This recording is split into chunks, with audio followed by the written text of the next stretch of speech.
15 বছর ধরে যে নেতাকর্মীদের জন্য লড়াই করলাম তারাই এখন ধাক্কা। আসন্ন একাদশ জাতীয় সংসদ নির্বাচনের কিছু আসনের সীমানা নির্ধারণের শুনানিতে আজকে নির্বাচন কমিশনে ঘটে গেল একটা করুণ হৃদয়বিদারক ঘটনা।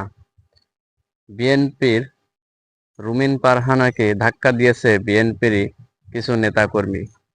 ব্রাহ্মণবাড়িয়া ৩ আসনের ৩টি ইউনিয়নকে একত্রিত করার জন্য রুমিন ফারহানার পক্ষ হয়ে যে আইনি প্রক্রিয়ায় নির্বাচন কমিশনে তিনি যে দাবি পেশ করেন সেই দাবিকে উপেক্ষা করে বিএনপির কিছু নেতাকর্মী তাকে ধাক্কা দেয়।